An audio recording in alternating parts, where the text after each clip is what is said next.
과거 반세기 전 동맹국이 쓰다 버린 낡은 중고 소총을 들여와 기름칠을 해가며 국방을 책임져야 했던 척박한 땅이 있었습니다. 독자적인 무기 모델은커녕 탄약 하나 제대로 만들어내지 못해 늘 서구 열강의 군사 원조의 목을 매야 했던 나라. 하지만 그로부터 50여 년이 흐른 2026년의 오늘 그 아시아의 작은 변방. 국가는 이제 전차와 장갑차의 종주국이라 불리는 콧대 높은 서유럽의 한복판에서 그들에게 첨단 무기의 설계도를 전수하는 거대한 스승으로 군림하게 되었습니다. 최근 대한민국 방위산업 역사상, 아니 유럽 전체의 지상군 무기 체계 판도를 완벽하게 뒤엎어버린 초대형 잭팟이 터졌습니다.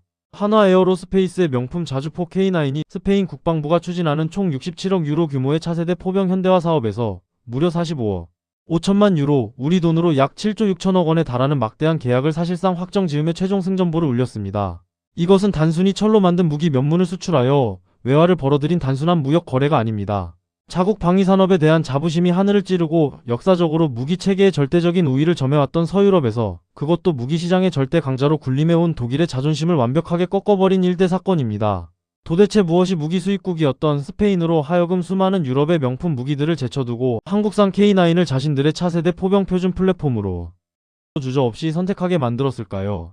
그 이면에 숨겨진 압도적인 기술의 초격차와 상상을 초월하는 경제성의 비밀, 그리고 고도의 외교적 전략을 차분하게 짚어보겠습니다. 유럽의 포병 전력을 논할 때 역사적으로 단 한 번도 왕자를 내어준 적이 없는 절대 강자는 바로 독일의 판처하우비츠 2000이었습니다.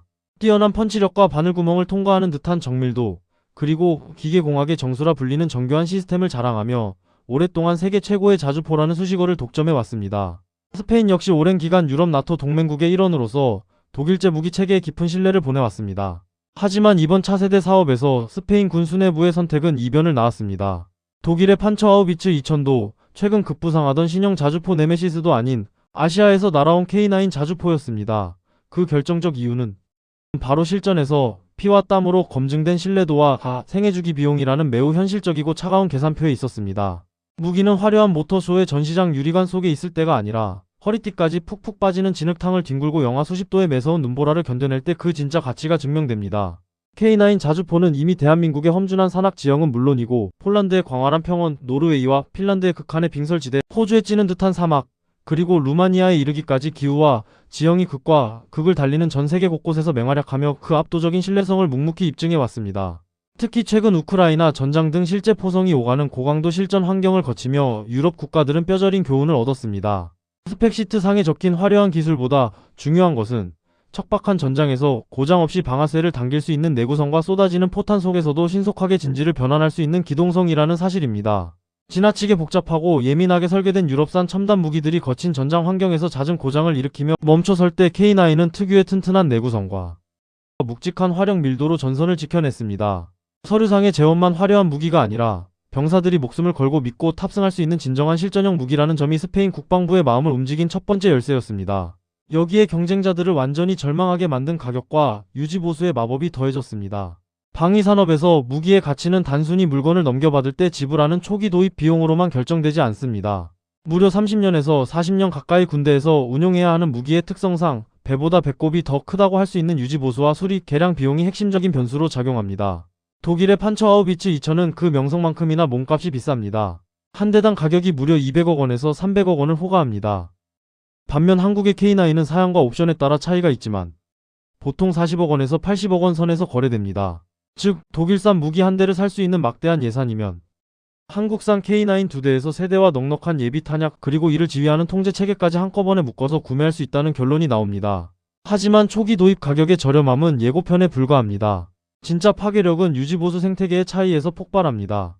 K9은 1000마력급 디젤 엔진부터 155mm 거대한 포신, 회전하는 포탑, 유압 및 전자제어 장치 등 핵심 부품의 국산화율이 무려 90%에 달합니다. 부품 하나가 고장나 멈춰서더라도 국내에 촘촘하게 구축된 탄탄한 방산 공급망을 통해 1주에서 2주 안에 새 부품이 즉각 조달됩니다. 이는 현재 전 세계에 2000문 이상이 깔려 있어 완벽한 규모의 경제가 실현되었기 때문입니다. 반면 다국적 부품 공급망에 복잡하게 의존하는 유럽산 무기들은 상황이 다릅니다. 국산화율이 40%에서 60% 수준에 머무는 판처하우비츠 2000의 경우 특정 부품 하나를 구하기 위해 여러 나라의 허가를 받아야 하고 길게는 수개월이 걸리기도 합니다. 수리비 역시 천문학적으로 깨집니다. 10년, 20년을 내다보고 국가방위 예산을 운용해야 하는 스페인 국방부 입장에서 고장나면 며칠 만에 저렴하게 고쳐 쓸 수 있고 연간 유지비도 경쟁 모델의 4분의 1 수준에 불과한 K9은 그야말로 거부할 수 없는 매혹적인 선택지였던 것입니다. 그러나 이번 스페인의 7조 6천억 원 규모 계약이 대한민국 방산 역사상 가장 위대한 성과로 꼽히는 진짜 이유는 물건을 싸게 많이 팔았다는 1차원적인 사실에 있지 않습니다.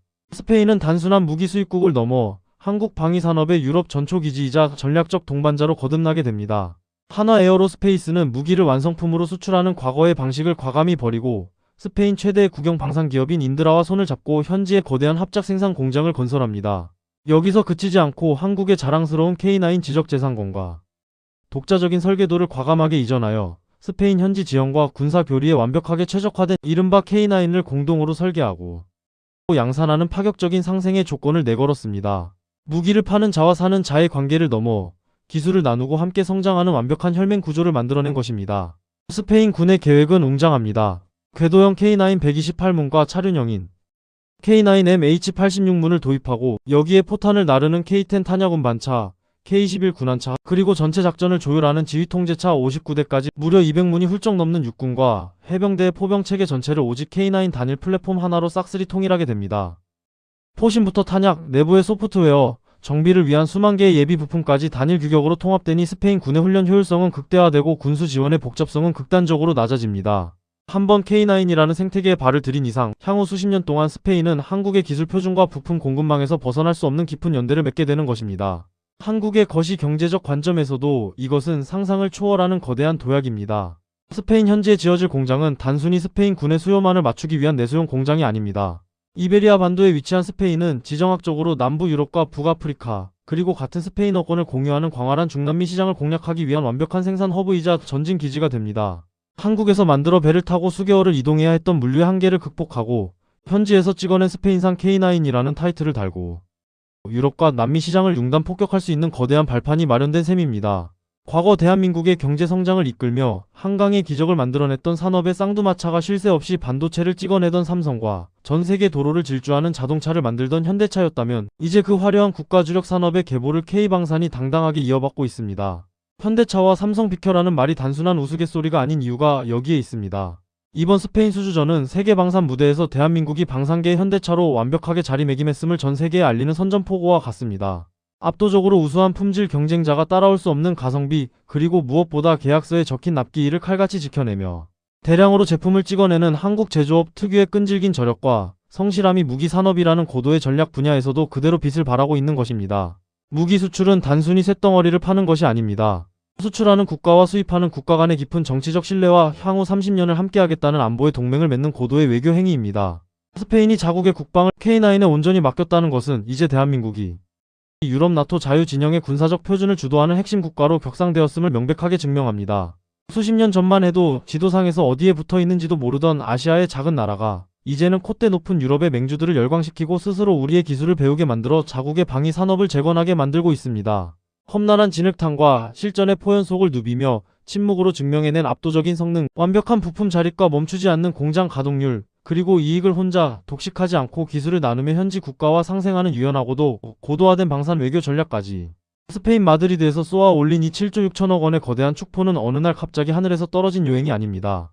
대한민국의 방산 노동자들과 국방 과학 기술자들이 지난 반세기 동안 묵묵히 밤을 새우며 샘물과 씨름의 온 피와 땀의 결정체입니다. 나아가 반도체와 자동차의 뒤를 이어 다음 세대 대한민국의 먹거리를 책임질 가장 강력하고도 찬란한 기적의 이정표로 우리 역사에 깊게 새겨질 것입니다. 세상이 한국의 무기를 경이로운 눈으로 바라보는 지금, 이 거대한 슈퍼사이클 위에서 대한민국 방위산업이 또 어떤 놀라운 신화를 써 내려갈지 그 멈추지 않는 궤도에 아낌없는 찬사와 기대의 박수를 보냅니다.